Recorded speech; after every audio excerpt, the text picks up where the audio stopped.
xuska sanad guurada 23aad ee ka soo wareegtay goonistaagga Soomaaliland ku yeeshay magaalada Oslo kulankaas waxa laga sheegay in hawsha qabanqaabadu si fiican u socoto agaasinkeeduna uu dhamaad ku dhow yahay dhaqaale ahaan iyo maamul ahaanba gudoomiyaha jaaliyadda Cali Maxamed Jaamac warbixin uu shirkaasi wuxuu ku sheegay inay diyaariyeen goobtii xuska guud ka dhacayay isla markaana ay dejiyeen barnaamijkii madasha dhaqaale ahaanna ay badi dabareen hawlaha balse ay dhiman yihiin waxyaabo yaryar oo uu sheegay inay si dhaqso ah u soo dhamaanayaan wakiilka Soomaaliland ee Norway Sulub Xuseen Warsamo ayaa isna dhinaciisa madasha ka sheegay sanadkan xagga dawladda Soomaaliland inay ka imanayaan wafti heer wasiir ah oo 3 xubnood gaaraya oo reer Norway kala qayb galaya dabaaldegga munaasabadan sidoo kale gudoomiyaha odayaasha jaaliyadda Maxamed Nuur Tahar ayaa isna dhinaciisa ku dhawaaqay inay soo casuumeen Professor Axmed Ismaaciil Samatar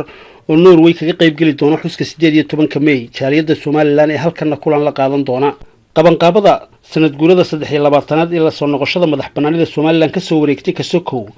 waxa ka socda Norway hawlgal dawladda Norway lagaga raadinayo qiraar la xiriira jiritaanka Soomaaliland iyo xaq ay reer Soomaaliland u leeyihiin ka tashiga aayahooda iyo inay ka miritaanka Soomaaliland iyo xaq ay reer Soomaaliland u leeyihiin ka tashiga aayahooda iyo inay ka mid noqdaan caalamka isqirsan